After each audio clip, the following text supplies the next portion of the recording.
Joined today by Trey Montgomery, an assistant men's basketball coach with the Penn Quakers. And Coach, I'm curious to know, have you personally had the misfortune of experiencing either unconstitutional nonviolent police harassment or unconstitutional non-lethal police brutality in your own life? Yeah, I come from southern Louisiana, right outside of New Orleans, and there's been numerous cases in my life where you know the I've had run-ins with the police where there's been absolutely nothing wrong with me. I didn't do anything wrong. I would abide by the laws. I'd be minding my own business, and just for sheer wrong place, wrong time, or for them right place, wrong time, or right time, experience some things that aren't particularly great. Getting stopped and for driving the speed limit, saying that you might have rolled through a stop sign when you didn't, or failure to yield and stuff like that when you're driving to get pulled over. There's just been so many instances and so many stories that I have, even in college, dealing with buddies of mine, and and I'll backtrack a little bit, and I'll say this. My dad's a military guy. I was raised to respect the military, respect the police. I'll never sit here and say that all cops are bad. But obviously there are some that, go above and beyond necessary force within their authority, and, they abuse their privileges and their position. And so it's definitely a hardship that, you have to overcome, being a person of color, being Black. But at the same token, I feel as though at a certain point in time, I just kind of became conditioned towards it. And that's my that's my bad part in the responsibility factor of just saying, hey, listen, I should have been a little bit more empowered to speak up at certain points in times, but I thought this was the norm. This is how it's going to be. There's not much that I could do. You talk to your parents about it, and you talk to your family about it, and they say the same thing in fear of something happening further. And they'll say, "Listen, just come home." That's always been the statement of my dad. Come home. Just whatever you got to do, just make it home. He's like, once you get home, we'll take care of it from there. And it can be a very frightening experience, to the point where I'm frightened now. I have a sense of hope. I remain optimistic, but I have two kids. I have a 5-year-old son who's autistic. I have a 2-year-old son who is very wild and rambunctious, and my 5-year-old, I fear for him every day, because I watched the Charles Kinsey video of him with the 26-year-old autistic young man in the street who's playing with the truck, and they're complying to police, to the police directives, and someone still gets shot. And I think about that all the time, thinking, my son sometimes doesn't have control of what he does.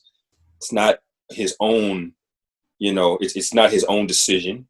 He's of special needs. And so, is somebody going to look at him as a threat? Because my son is, I don't teach my kids to disrespect people. I respect white people. I respect Black people. My best. I don't want to sound like that, but I think to this day I probably have more friends who are probably white, especially now getting into this business. But at the same token, it's just very horrifying to deal with. Some of these dangers and these and these thoughts each and every day of waking up saying, is my kid going to be all right? Like, at the end of the day, I'm all right, but is my kid going to be all right? I don't want him to not sit at a certain side of the lunch table because he's in fear that this kid's dad might not like him, or this kid's dad might have taught him not to like my son just because of how he looks. That those are fears that I have each and every day. And, I'm kind of going off on a tangent, but, there have been times where, I have been, I've never been, thank God, and count my lucky stars, I've never been beaten or, physically abused by a police officer. And I don't know what that feels like. I can only see and put myself in a situation because the people that are getting abused seem to look like me more and more every day. But from a personal experience standpoint, that's never happened. And I thank God each and every day. I just don't want it to happen to anybody that I know of, or anybody for that matter, black, white, brown, orange, green, whatever. And it is unfortunate, but to answer your question, yes, and it's quite a few times. I could remember a story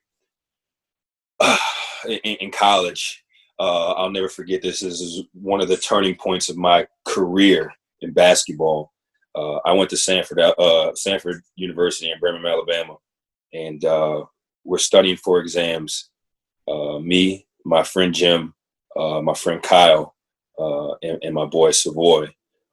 Savoy's black, and the other two guys were white. And we were all studying for an exam for the same class. We stayed up till like 9, 10 at night, studying all day because the final exam was worth a certain portion of our grade. And so we decided, we said, hey, listen, let's take a break. Let's go do something. So we're like, yeah, sure. What do you want to do? And the most wholesome thing came up. Let's go get some ice cream.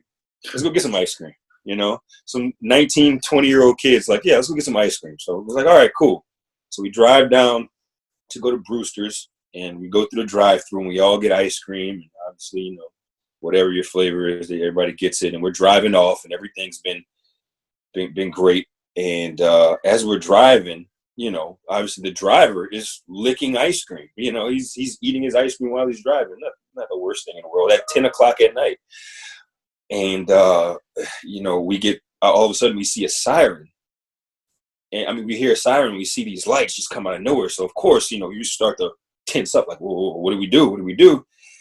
We get pulled over, and the cop pulls us over and comes to the window. And fortunately, I always say this, fortunately, myself or Savoy wasn't driving. We were in the back seat. But Savoy was, the cop came up and said, hey, listen, you guys were driving suspiciously. Y'all were going 30 in the 40. And I was like, I didn't know you could get pulled over for going too slow, not the right speed limit. So, he's like, where are you guys coming from? We're like, the driver explained, we're athletes at Sanford nearby. We're going to get ice cream, like, blah, blah, blah, like, whatever. And then normal thing happens. I fart. I'm so scared, I fart, right? And obviously it lets out a certain smell. So we're all like, oh my God. So the cop says, I smell weed. You guys got to get out the car. I smell weed. I smell weed. And I looked at him and I said, I'm going to be real with you. I'm scared shitless. I farted. Honest, like the most honest thing I can say. And he was like, I don't believe you. Those two black guys back there, they have weed. I know it. Get out the car right now. So, of course, we're not educated. We don't know anything about search warrants and this, that, and the third and our rights. We're 18, 19 years old. And so while we're sitting there eating ice cream, the cop is belligerent. And he's just wild and all hyped up and searches through the car and can't find anything. He goes through our bags, takes our bags open, throws our stuff on the ground, books and everything all over the ground.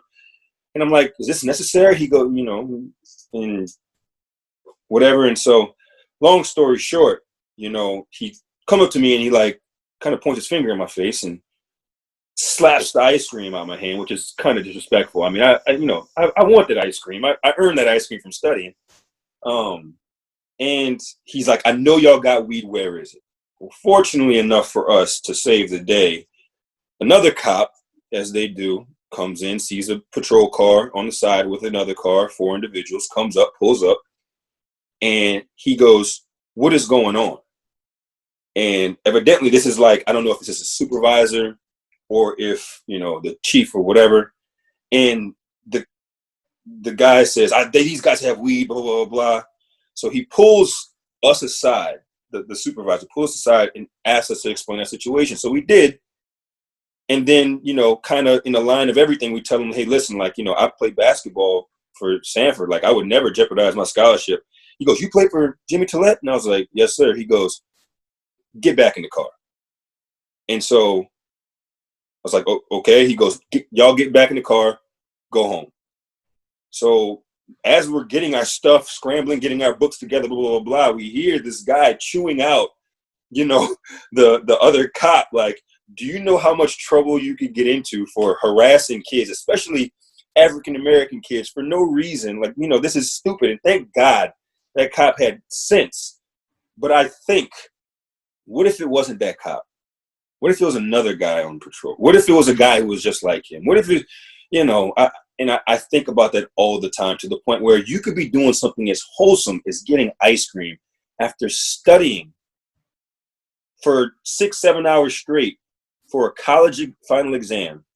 You go get ice cream and you could get harassed and for doing the right thing.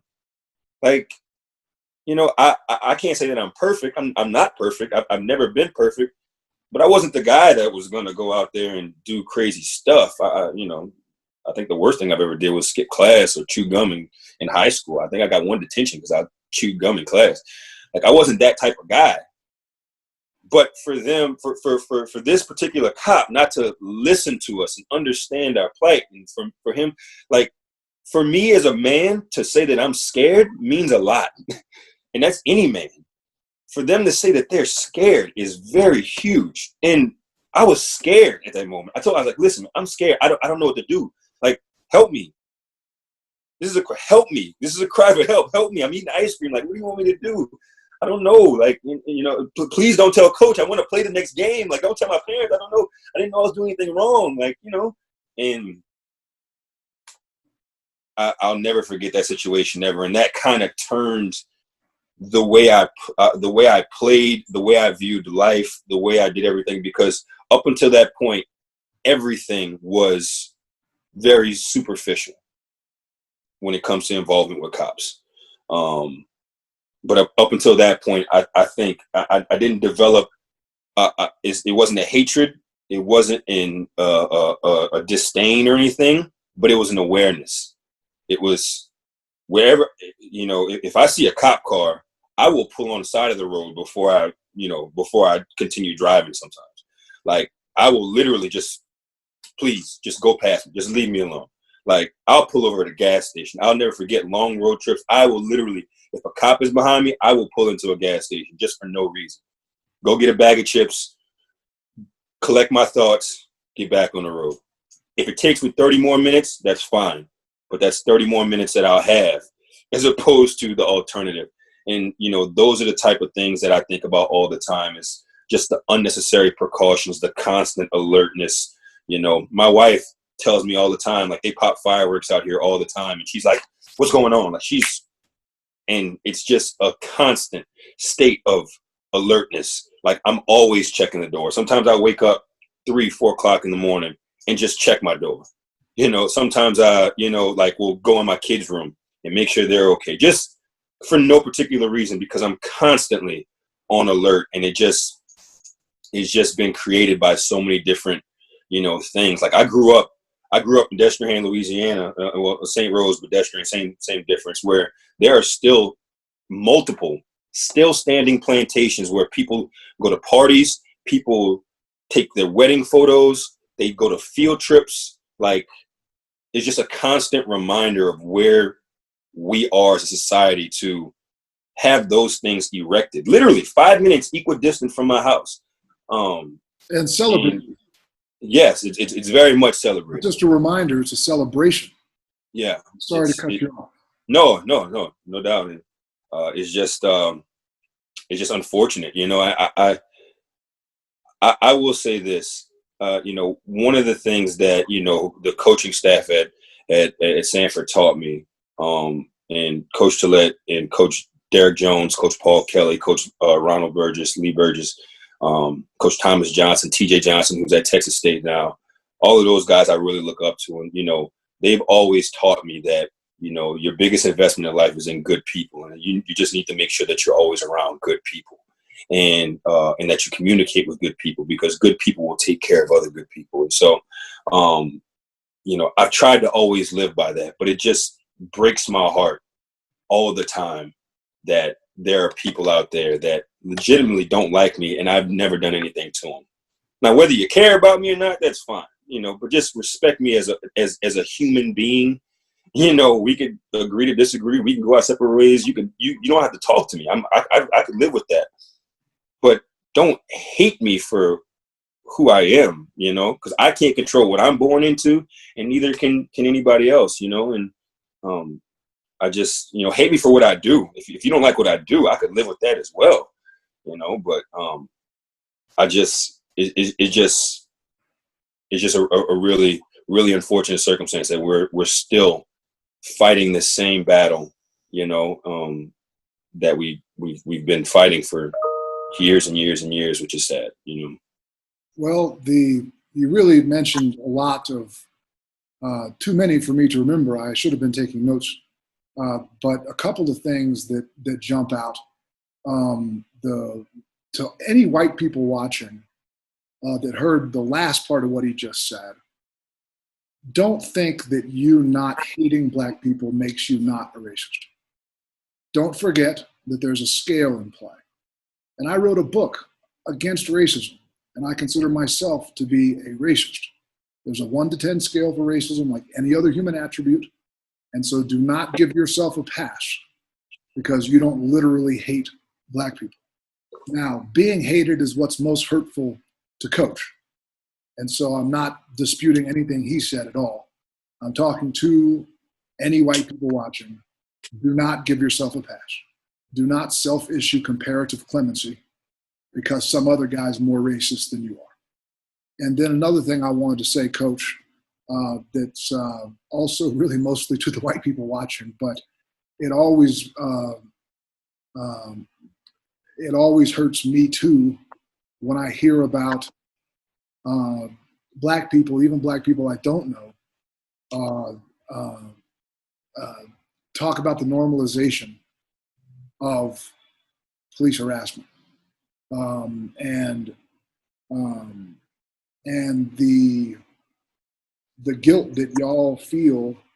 To a small extent, you just were almost blaming yourself for what some of the things that happened lately because you didn't speak up about the minor stuff that may have, right, like the coach makes the kids come to practice on time so that they're not,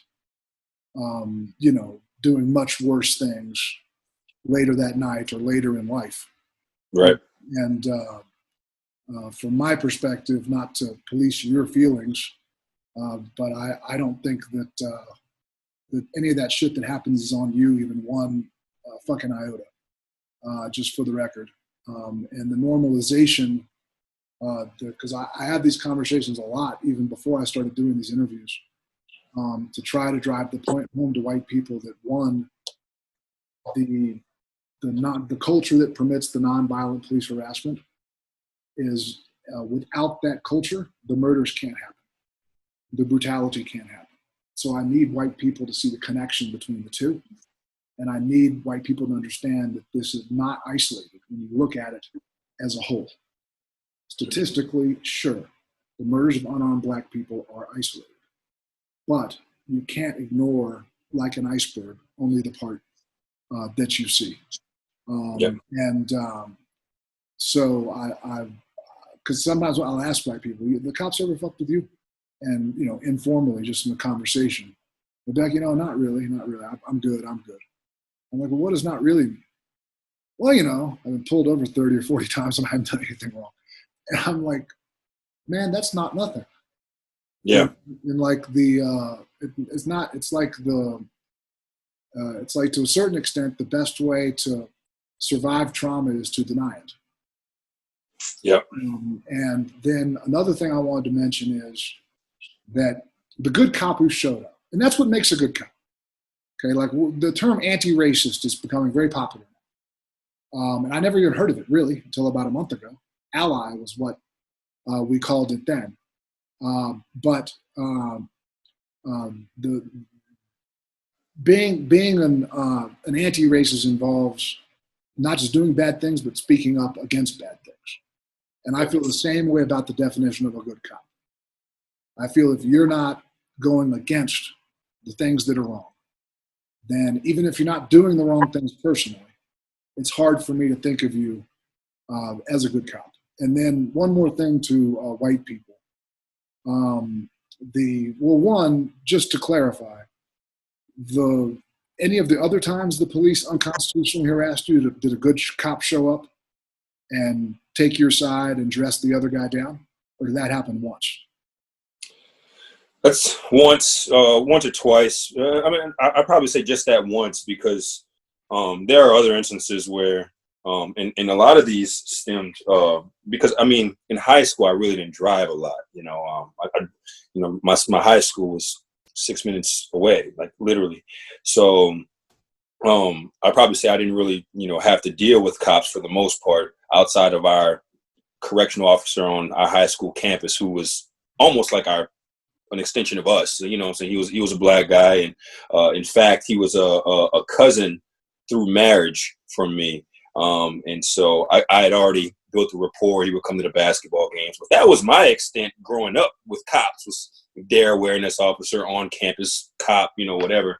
But it really didn't start to develop until I got to college. And so, there was another instance where, I'm driving, I'm at home, and my junior and senior year, I really took the initiative to say, hey, listen, like, guys, if anything happens, you call me, because, I want to make sure that you guys are all right, especially to a certain few who I knew went out a lot. And there was just one moment in time where, you can call me the grandpa or whatever you want, but there's one moment in time where a bunch of friends, teammates, and their girlfriends, or some volleyball players or soccer players or whoever it was, they went out and they rode up there with somebody, but the people ended up leaving them and they were stuck out there. So of course they called me. And I was always like, hey, listen, call me before you call coach. And so they called me because I also had a big expedition, like a big truck. So I could just pile a bunch of people in there and we could kind of make our way. So they called me at like 2:00 in the morning. They're ready to go. I was like, all right, guys, whatever. I'm coming to get you. So I get in the car. I go to the club. I pick them up. They all pile in. It's about 9 people. They're all drunk. Now, obviously, everybody's of age, but they're all drunk to the point of passing out. Like, they're all asleep. I'm the only one that has not been drinking. I've been playing video games all night. Like, I'm whatever. And so I'm the designated driver. So I pick everybody up, do the responsible thing. I get in the car. We're driving. I'm on my way home. Cop pulls me over. And then he starts asking questions. Fine. Where you going? What you doing? I'm going home. These are my friends. They've all been out partying. I just came to pick them up. Have you been drinking? No, I haven't. Are you sure? Positive. I had 3 Gatorades before I came in here, but outside of that, and I guess, my response is, because at this point in time, this is probably like the 6th, 7th, 8th time that I've been pulled over. So I'm kind of getting annoyed. And my temperament is like, I don't want to say combative. Sorry. So you're saying without breaking laws, by that point, you'd already been pulled over 8 or 9 times. Yeah. When you were not, no expired tag, no whatever. Just again, my dad was militant. My dad was a military guy, so he was always like, get your stuff in order. Like, you know what I'm saying? You always have your insurance card. You always have your stuff up to date. Oil changes are a must. Like, I'm very, to this point, like I'm very conditioned to making sure that I'm on point with the things that I do. Now, am I the most organized person? Probably not. But I'm always up to date with whatever I got. Well, I just want to say again to any white people watching. So he was just about to say, and I'm going to let you finish the story, of course, but I don't want to forget important points because you're giving me so much to unpack. In fact, I wish I had a pen. But he's not wrong to feel slightly annoyed getting pulled over for the 9th time in 3 years when he hadn't done anything wrong. So to any white people out there watching, thinking to themselves or about to think to themselves when you hear the story, well, if he just treated the cops with respect, that if your constitutional rights are being violated repeatedly, 9 times in 3 years, you have an absolute right to be annoyed, regardless of your race. And we talk about Black Lives Matter, and they do. Black rights matter also. And any white person watching, I need you to understand that. Very sorry to cut you off, Coach. No. Please continue. Yeah, so, I mean, like I said, I get pulled over. And like I said, my dad's very on point. So we've gone over this countless times. You know, when you get in the car, you take your wallet out. You get your registration. You get your ID cards in your wallet. You know, you put it on near your hand to where it's in arm's reach, to where you don't have to reach over. It's right there. So when the cop comes, you grab your stuff, put both hands on the steering wheel. You know what I'm saying? You know, the same talk every black son gets. You know, and so now you can see my hands. I don't have to reach to make you think that I'm getting something else. And you see that I have it. All I have to do is just, here you go. You know, if you need me to get out the car, here's my hands. I'm getting out the car, you know, like just very standard. My dad taught me that from the jump, from the moment that I was driving. So of course I'm ready, and I have my hands there. And of course I think my annoyance came more so, not necessarily from the fact that I was getting pulled over 8, 9 times by then, but also because of the fact that the questions were repetitive. It was just like, yes, I told you, like, I'm going home. These people are here. Like, yes, sir. Like, 'cause I'm very, no, sir. Yes, sir. Yes, sir. After about the 6th or 7th question, that's the same thing. It's like, yes, sir. Yes. Yeah. You know, it becomes like, do you not understand what I'm saying type things. And so I guess he felt some type of way, and he said, you need to get out the car. So got out the car. Everybody else is out like a light, like literally, like they're, you know, out. So I get out the car, and of course he starts like, I would like to give you a breathalyzer test. Fine, I don't care. As long as I get home, I don't care. I've been drinking Gatorade. I don't care. Do the breathalyzer. Nothing comes up. You know, I need you to do your ABCs backwards. It's like, is this necessary? It's like, so I did it, you know, which is it's harder than what everybody thinks, but especially when you're annoyed. But did it. Said, I need you to walk the straight line. So I was like, so I walked the line, turned around, walked back, and like in the meantime, I could tell he's like waiting to listen for something, blah blah blah blah. And I was like, you know, eventually I was like, can I go home? I just want to go home. I guess all I'm trying to do. As you can see, I haven't been anywhere. I'm in complete sweats. I've complied to everything that you've done. Like, I just want to go home. And he's like, where are you taking all these people? And I was like, they're going home too. I'm just trying to be responsible for my friends. I don't want anything to happen to them. So I'm responsible for them right now. Like, can I just go home? So after, you know, a minute spiel, 2-minute spiel, whatever, he was like, he gave me my stuff and he's like, go home, go straight home. It's like, okay, thank you. And I kind of left it at that. But it's just like, my thing was, it's like, is that necessary? And like, if you see, like, that's what I always say about the cabinet situation is like, are my words not enough? You know, especially if I haven't proven to be untrustworthy. Like, it'd be different if I smelled like weed, smelled like alcohol. I was stumbling all over the place. I was very, you know, outward and aggressive to come at you. Like, I didn't have my stuff. I was fumbling stuff left and right. Like, if I showed these signs of, you know, blah, blah, blah, then I'm not going to say I get it. But at the same token, it gives you a chance to think. But I've done everything that you possibly could do to comply and be within reason, to be polite, you know, to be non-combative. And the things that I'm telling you are corroborating with the things that I'm doing. Like, if you look in the car, there's 7 drunk people in here. Like, you know, what do you want me to do? Like, you know, I'm just trying to do what's best for these guys. And I was like, these are all athletes. Like, you know, I'm just trying to make sure they don't get DUI, so they don't lose their scholarship or, you know, get in trouble. Like, I'm just trying to do the responsible thing. Good people help good people. And I just didn't get it. And it's like, why are you constantly looking at me?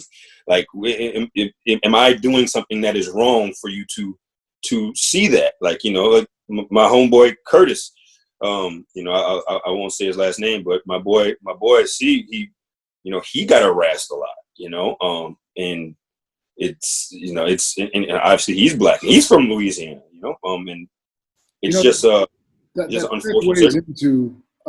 That segues into my follow-up question. It sounds like you've been at a minimum unconstitutionally harassed a dozen times, 15 times, and you mentioned your friend Curtis. Of your closest circle of black friends, what percent of them roughly have also experienced some level of either nonviolent unconstitutional police harassment or non-lethal unconstitutional police brutality? Is it most of them, or is it? I'll say this: I'm in multiple group text messages from friends back home to friends in college to friends that I've met in different jobs and stuff like that. It's virtually 100% of the people that I'll say this: up here I'm in Pennsylvania. Up here in Pennsylvania, the people that I communicate with on a daily basis that are closer to me, I'll say, up here probably don't have the same amount of exposure to that as they do back where I'm from.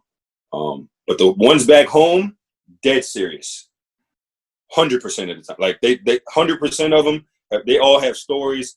I could literally, if I were to type out the stories, on my phone, I could just go through them. Like, it's everybody has an instance here for this, for that.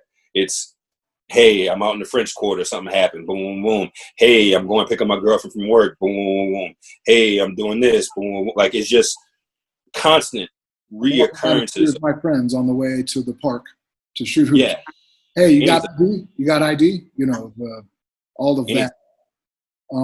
So to clarify, because of course I've had a lot of these conversations too, and you're talking about the variance rate more than the instances occurring at all. In other words, somebody from Massachusetts who's black may have been unconstitutionally harassed a couple of times, whereas somebody from Alabama maybe a couple dozen times. Or you're saying it's not happening at all to friends from more northern states? I'll say this: it's probably not happening in the same ways as it is in those areas. Whereas, if I were to talk to somebody from one of the northern states, it might be in a different scenario than opposed to back at home in Louisiana. I'm not going to say it doesn't happen, because it absolutely does happen. I live in Delaware, and I've been pulled over multiple times. I always tell my players, I wear Penn stuff every day. I have there's never been a day that since I've been working at Penn, or when I was working at, the prior university that I was at, there's never been a day where I did not wear my school's a shirt or pants or something, for the simple fact that if I get pulled over, I want them to see at least this guy works for a school. He's a basketball coach. He's not doing anything. He's working with kids. At least I could use that as an excuse and something. They could see Penn and be like, oh, it's a great school. And at least I could have a talking point, or whatever. I got pulled over, and I was working at a D3 years ago, and I got pulled over. And fortunately enough, the officer's sister went to that school. And so he kind of asked me what I did. And I was like, well, I'm one of the basketball coaches, but I'm also on the admissions council, this, that, and the third. And so they kind of went easier on me after that time. So I tell them every day, like, listen, I have no excuse. I wear this every day, no matter what. Even if I go and pick up my kids, I have Penn stuff on. Like, even if I'm going to McDonald's, I have a Penn shirt on or a Penn hat on or whatever. And I love the university. Penn has been great to me, and they've been phenomenal to me. But at the same token, I have to make sure that I give them a reason to see me as non-threatening. And it's scary, but it's true. You're saying you wouldn't mind occasionally just wearing a striped shirt without the Penn logo? I mean, there's been, as much as you love Penn, yeah, the knowing that having that P on your chest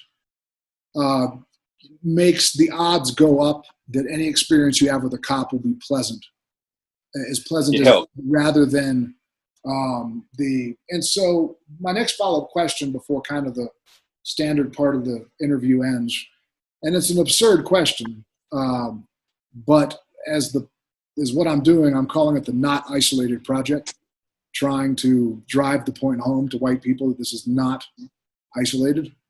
And so I got to ask you the question: do you consider, at a minimum, the nonviolent, unconstitutional police harassment of Black people to be an isolated problem, or something that's more pervasive than that and ought to be addressed? I mean, I think it definitely has to be addressed. I think it's something that,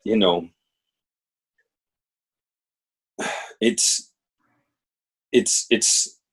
Calling it isolated seems absurd and ridiculous to me. Yeah. And you, Yeah. it sounds like. Yeah. I just think there's so much more, and I don't know what it is. Like when you look at all of these cases that have been happening, and thank God we have cameras, but it just seems that there's so much more there that needs to be addressed, whether it be from a psychology standpoint, to a training standpoint, to a, it just seems like there's so much more. It's not just binary to me. Like, it's just not like, oh yeah, they could just stop. You know what I'm saying? Like it's unbelievable. I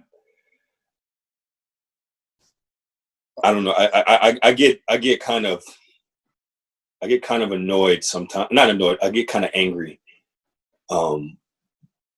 when this subject comes up, because there's so many instances that it's just not fair. It's just not right. And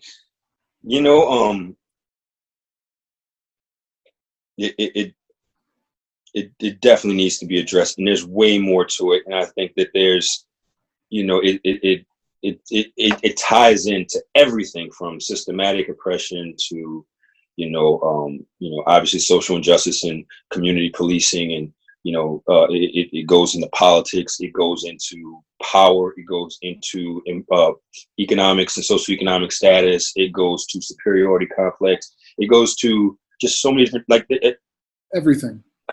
It's just everything. Yeah, there's just so many things involved in. Well, I don't know. I'm not doing these interviews for my own enjoyment, but I am enjoying them. So I may start a podcast, kind of a longer form thing. And I 100 million% want to have you back. Absolutely. Because you've had a variety of experiences working in the Ivy League, being from the South, 5 miles from a plantation that is still celebrated, going to school and where the Civil Rights Museum is located, and in that own city, it strikes me as extra distasteful. The city where the Civil Rights Museum is located, for a Black college kid and a student athlete, at a prestigious school, getting pulled over and it isn't to say that that a Black kid with braids and overalls should get fucked with. It's absolutely 100% wrong, no matter what. In that city, with your circumstances, it feels even more wrong, or at least more unforgivable. They're equally wrong as I think about it. But I really appreciate your time, and I want to continue the dialogue, and I thank you so much for sharing. And I just hope with all my heart that more and more and more and more and more white people listen, because and then take the information that we learned and speak up. It's not enough to only listen, and don't just speak up, act up, vote up. And I hope that I hope that the way that the country is feeling today lasts for longer than a news cycle. And I'm worried it won't, because it usually doesn't. But I have seen a lot of things this time I never saw before. So I'm sort of needing to feel hopeful and optimistic. Yeah. But anyway, I appreciate your time, and we'll stay in touch. And I can't thank you enough for sharing your stories and your perspectives. No, thank you, man. I appreciate it. I would love to be back on anytime. I mean, the more times that we could talk about this and have open dialogue, the better.